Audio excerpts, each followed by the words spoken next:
Now, if I was to take bets in this, NaLyssa Smith versus Angel Reese, I'm putting all of my $2.47. I'm putting all of that on NaLyssa Smith. All right, I'm not sure it would be even close.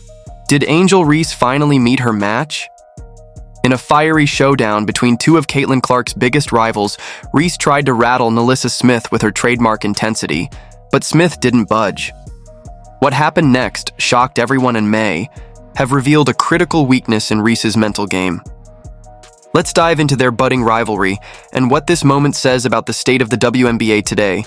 Angel Reese was back to her old ways last night. All right, in a lot of different ways. Now, was birthed last night. Something was hatched. A little rivalry action last night. A little trash talk. A couple of players almost went at it. Did you catch that foul? Angel Reese wasn't just trying to stop the play. She made it personal. What started as a routine rebound turned into a tense moment charged with emotion. Reese, clearly looking for a confrontation, approached NaLyssa Smith with fierce intensity, sending a message loud and clear.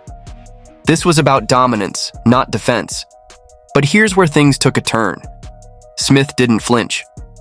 Most players might have looked away or tried to de-escalate, but Smith stood tall, locked eyes with Reese, and held her ground. In that instant, the entire energy of the game shifted. The tension was thick. Reese didn't back down either. She stepped in closer, gesturing with the kind of bold confidence that's become her signature.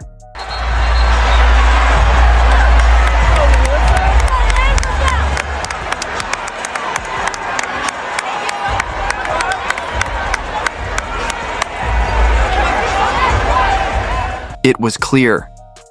Reese was waiting for a reaction, feeding off the chaos like she always does.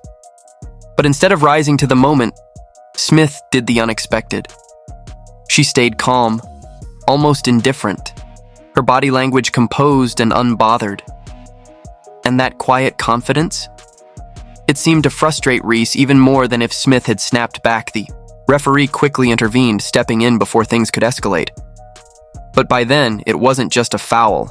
It had turned into a full-blown standoff. Unfortunately, the Chicago Sky won this game because NaLyssa Smith was D'ing up Angel Reese pretty staunchly during this game. The game, Charles. Oh, man. The game, Charles. Oh, man. The game, Charles. Oh, man. In came the whistle, and with it, a surge of tension that swept through the entire arena. Both Reese and Smith were hit with technical fouls, though the crowd was clearly divided on who really earned it.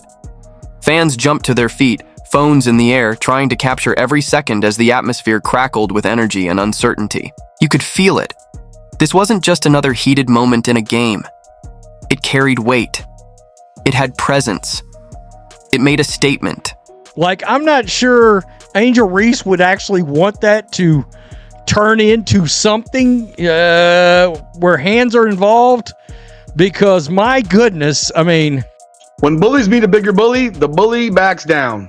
That's the way it goes, man. It's the way it goes in all forms of life. You have a bully, but there's always a bigger bully than the bully that you got. Smith, however, remained composed, calmly returning to her spot on the court as if nothing had happened. Reese, on the other hand, wasn't finished. She kept talking, clearly trying to get under Smith's skin, but it just didn't land. And that's significant, because this kind of psychological pressure is a big part of Reese's game. She's built a reputation on using her swagger and presence to shake opponents, but this time it didn't work. Angel Reese tries to intercept the pass, and then her and NaLyssa Smith start jawing at each other, start talking at each other, start jawing at each other, start talking at each other. Oh man, dude, come on, NaLyssa Smith. For some players, Reese's antics are enough to throw them off their game, but Smith wasn't one of them. She didn't bite. In fact, her demeanor was so calm it bordered on dismissive. While Reese gestured animatedly and continued exchanging words with the refs, Smith stood off to the side, almost looking bored by the entire scene. That level of unshakable focus is rare, and it posed a real problem for Reese. Her usual psychological tactics weren't working, And for once, she was the one left looking unsettled. How did Dejanay hit that to Smith? That was in our line of sight. There wasn't any daylight. Yeah, the speed and accuracy of that pass. Now we got some chippiness. Smith and Reese jawing at each other. So, are we ever going to find out? You know what's going to be funny one of these days? When none of her teammates try to get in the way of anything. Is she going to actually charge? Is Angel actually going to charge? The crowd, already electric, could feel the shift unfolding. Chants for Reese clashed with cheers for Smith, the arena buzzing with tension and excitement. But if you were really paying attention, you might have caught something deeper, V. For all her trademark confidence, Reese looked slightly rattled, something we rarely see. And the twist? Smith didn't have to say a word. By simply refusing to engage, she exposed a crack in Reese's armor, one that swagger alone couldn't cover. Angel, why are you just sitting behind your teammates? You gotta go fight that woman, Angel. You gotta go lion from the Wizard of... Put them all. Put them all. That's what you gotta do. Come on. We're talking about what's supposed to be professional sports, and I'm talking about calm down, boo. This league, man. This league is out of control. Right there. Hey now, calm down, boo.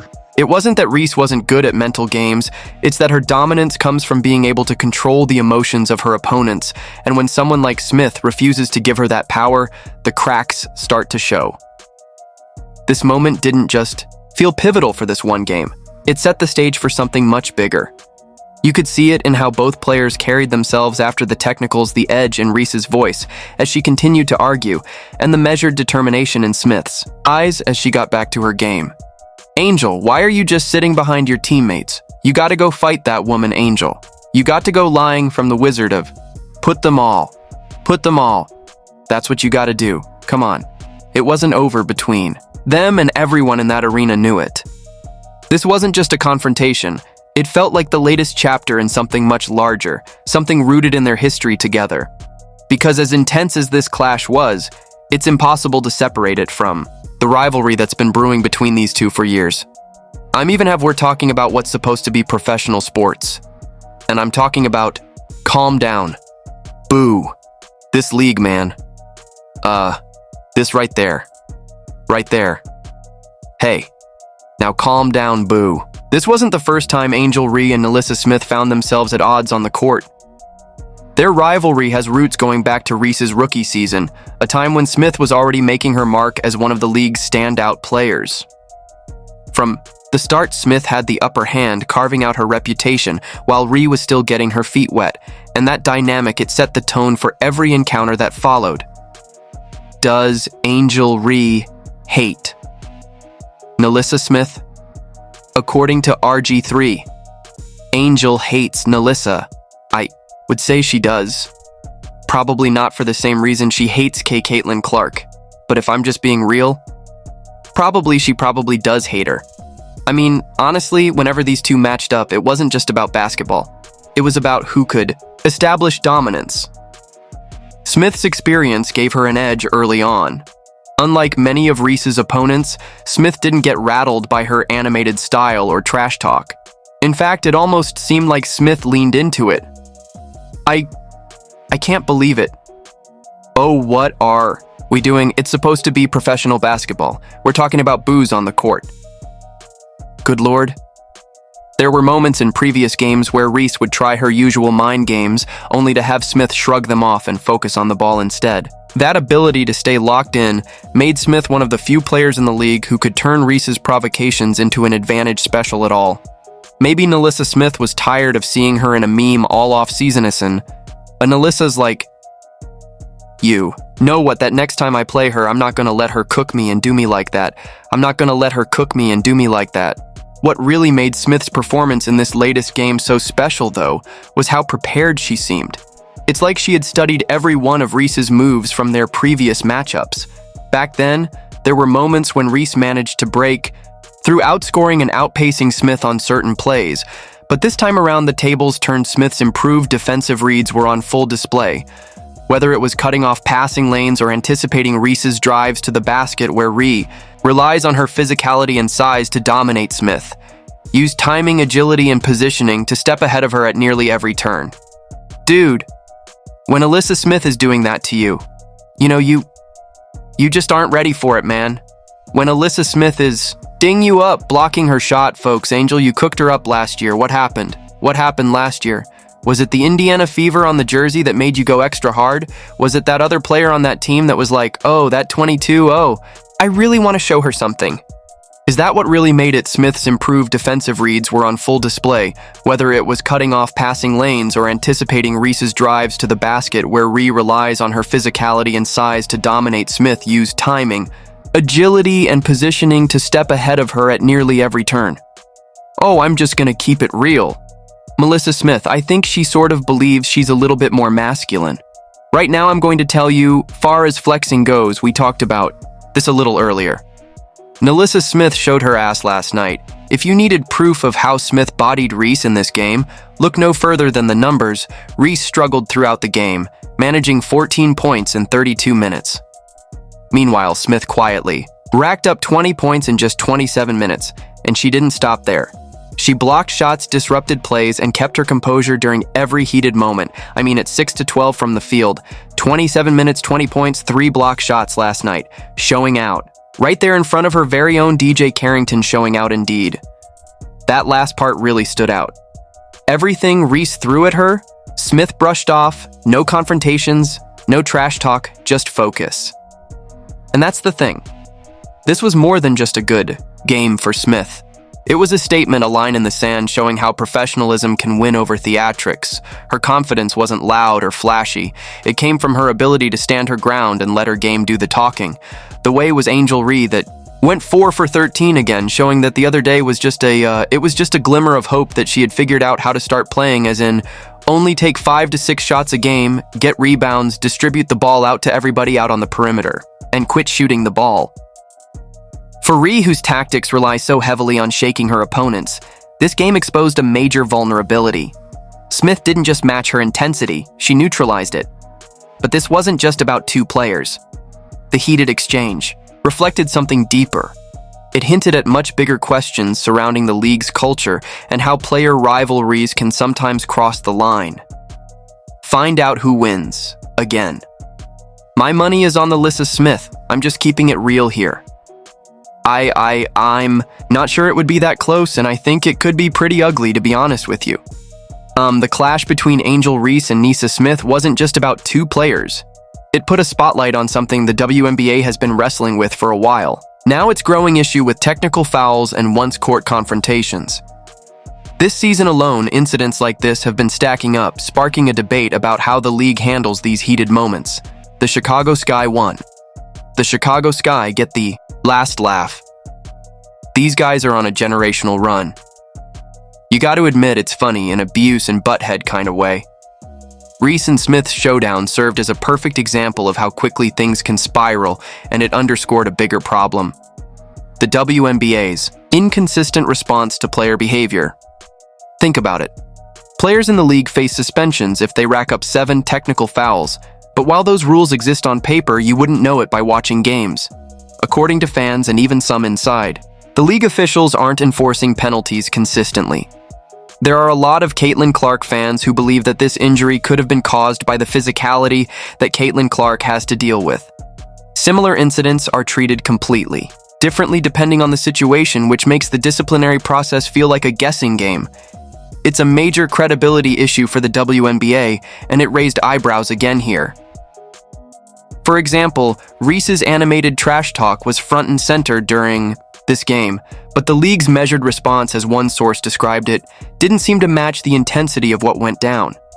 When it's time for someone who's 6'3" to see someone 6'3" wears a smoke, smoke gets real. You don't want that smoke. You backing down. You're backing down because you're just a bully and you've just been a bigger bully.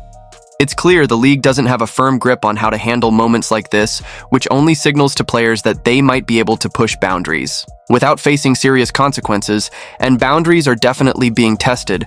Moments like these aren't just about individual showdowns. They affect the reputations of entire teams. NaLyssa Smith's calm professional response wasn't just a win. For her personally, It also reflected on the Indiana Fever as a franchise. But Caitlin Clark appears to be hunted every game. She deals with physicality that no other player in the league is dealing with. The Fever has faced its fair share of criticism over the years, including shots taken by Reese herself about the team's struggles. So Smith's ability to maintain her composure while handling a player as dominant and vocal as Reese wasn't just about her own skills. It also served as a defense of the organization she once represented, with whether the injury was caused by other WNBA players or whether this quad strain is 100% basketball rated. It really doesn't matter because now jealous and resentful WNBA players, they're on their own. Is this fire and flash helping the game grow, or is it becoming a distraction from the skill and professionalism that the WNBA desperately needs to promote? To be fair, the WNBA seems to stand at a crossroads. On one side, there's this growing trend of attention grabbing, conflicts almost like reality TV moments playing out on the court. Sure, these clashes spark interest and get people talking, but that buzz often comes at a cost. Now they have to rely on themselves to draw an audience, with the current CBA expiring, and negotiations for increased minimum wage salaries beginning this injury to Caitlin Clark. It could not have happened at a worse time for the players who hate her. The league's tolerance for these situations may be unintentionally encouraging players to escalate on-court drama, knowing the consequences are minimal. On the flip side, you have players like Smith athletes who let their game do the talking, who show up with skill restraint and professionalism even under pressure. That contrast, it paints a picture.